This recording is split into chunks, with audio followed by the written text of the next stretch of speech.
कभी सोचा है कि क्या हो अगर बिजली को तारों की जरूरत ही ना पड़े? अगर वो बस हवा के जरिए एक जगह से दूसरी जगह पहुंच जाए। ये कोई भविष्य की कल्पना नहीं है, बल्कि एक सदी पहले देखा गया एक सपना था। और ये कहानी है निकोला टेस्ला की और उनकी वायरलेस बिजली की। तो चलिए आज इसी पर बात करते हैं, कुछ बड़े सवालों के जवाब ढूंढते हैं। आखिर टेस्ला की ये वायरलेस बिजली थी क्या? क्या ये सच में काम कर सकती थी? और सबसे बड़ा सवाल, क्या आज के दौर में ऐसा कुछ मुमकिन है? जरा एक पल के लिए सोचिए, एक ऐसी दुनिया जहां फोन चार्ज करने के लिए केबल नहीं चाहिए, वो बस हवा में ही चार्ज हो जाता है, और शहर बिना बिजली के तारों के जाल के जगमगा रहे हैं। ये किसी साइंस फिक्शन फिल्म का सीन नहीं, बल्कि निकोला टेस्ला का वो सपना था जो लगभग हकीकत बनने ही वाला था। टेस्ला का मानना था कि ऊर्जा, एनर्जी हर जगह है, हमारे चारों ओर, पूरे ग्रह में। उनका पूरा विश्वास ना इस एक लाइन में छिपा है, अगर हम धरती का सही इस्तेमाल करें तो हम पूरी दुनिया को बिना एक भी तार के रोशन कर सकते हैं। उस जमाने में ये सोचना भी अपने आप में क्रांति थी।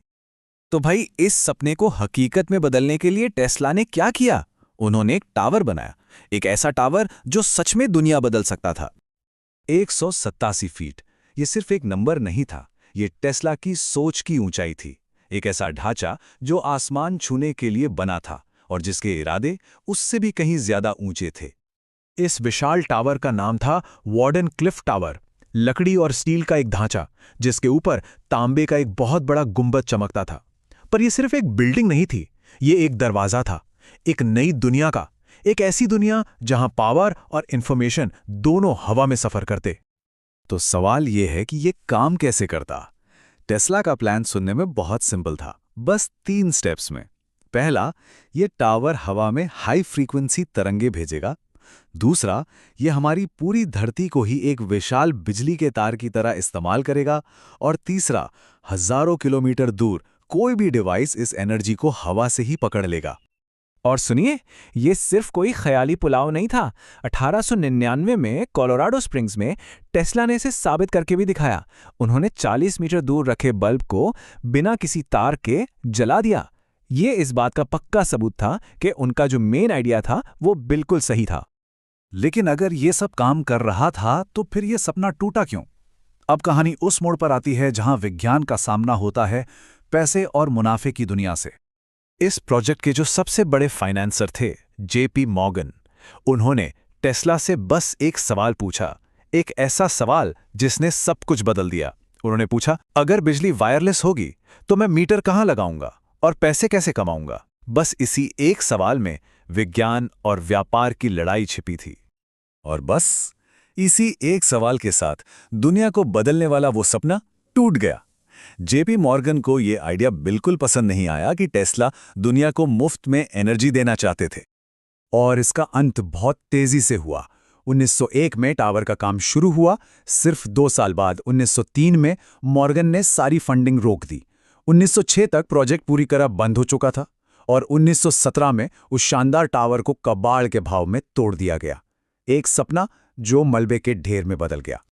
तो क्या टेस्ला का ये आइडिया सिर्फ एक जादू था या इसके पीछे कोई ठोस विज्ञान भी था? चलिए इस जादू के पीछे छिपे 3 असली साइंटिफिक प्रिंसिपल्स को समझते हैं। पहला और सबसे जरूरी सिद्धांत है रेजोनेंट इंडक्टिव कपलिंग। इसे ऐसे समझिए जैसे 2 गिटार हों। अगर आप एक गिटार का तार छेड़ें तो पास रखे दूसरे गिटार का वही वाला तार अपने आप हल्का हल्का वाइब्रेट करने लगता है। टेस्ला यही चीज बिजली के साथ करना चाहते थे। आज जब हम फोन को वायरलेस चार्जर पर रखते हैं ना, तो हम असल में टेस्ला के इसी सिद्धांत का इस्तेमाल कर रहे होते हैं। दूसरा सिद्धांत था हाई फ्रीक्वेंसी एसी वेव्स। सोचिए, जैसे आवाज हवा के जरिए हमारे कानों तक पहुंचती है, वैसे ही टेस्ला बहुत तेज फ्रीक्वेंसी वाली बिजली की तरंगों को हवा के जरिए ही एक जगह से दूसरी जगह भेजना चाहते थे, ताकि एनर्जी एटमॉस्फेयर में ही सफर कर सके। और तीसरा सबसे बड़ा और क्रांतिकारी आइडिया था अर्थ आयोनोस्फीयर कंडक्शन। टेस्ला का मानना था कि हमारी धरती और उसके ऊपर जो एटमॉस्फेयर की परत है, जिसे आयोनोस्फीयर कहते हैं, उसके बीच एक खाली जगह है जो नेचुरली बिजली को कंडक्ट कर सकती है। वो इसी कुदरती रास्ते का इस्तेमाल पूरी दुनिया में बिजली भेजने के लिए करना चाहते थे। और सबसे मजेदार बात जानते हैं, आज का विज्ञान भी इस आइडिया को पूरी तरह से गलत नहीं मानता।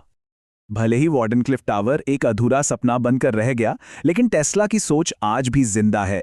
चलिए देखते हैं कि उनका वो विजन हमारी आज की दुनिया में कहां-कहां नजर आता है। टेस्ला की विरासत हर जगह है। उनका रेजोनेंट कपलिंग का आइडिया, वो आज हमारे वायरलेस चार्जर में है। पावर बीमिंग का कॉन्सेप्ट, वो माइक्रोवेव और लेजर टेक्नोलॉजी में इस्तेमाल हो रहा है।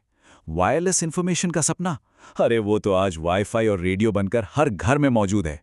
और उनका रिमोट पावर का आइडिया, वो अब छोटे-छोटे सेंसर्स को बिना तार के एनर्जी दे रहा है। तो फिर सवाल वही है कि टेस्ला का पूरे ग्रह को वायरलेस करने का सपना अब तक सच क्यों नहीं हुआ? असल में इसके पीछे कई बड़ी चुनौतियां हैं। लंबी दूरी पर एनर्जी का बहुत ज्यादा लॉस होता है, रेडिएशन के खतरे हो सकते हैं, मौसम से इसमें रुकावट आ सकती है, और इसका इंफ्रास्ट्रक्चर बनाना बेहद महंगा है। और हाँ, इंडस्ट्रियल और सरकारी विरोध भी एक बहुत बड़ी वजह है। टेस्ला शायद ये बात जानते थे कि दुनिया उनके विचारों के लिए अभी तैयार नहीं है। उन्होंने कहा था, वर्तमान उनका है, लेकिन भविष्य जिसके लिए मैंने सच में काम किया है वो मेरा है। आज जब हम अपने चारों ओर वायरलेस टेक्नोलॉजी को देखते हैं तो लगता है कि वो भविष्य अब आ चुका है। तो ये थी टेस्ला के उस अधूरे सपने की कहानी, जो हमें एक बड़े सवाल के साथ छोड़ जाती है। क्या कभी ऐसा दिन आएगा जब पूरी दुनिया सच में वायरलेस बिजली पर चलेगी? या टेस्ला का ये सबसे बड़ा सपना हमेशा एक सपना ही बनकर रह जाएगा?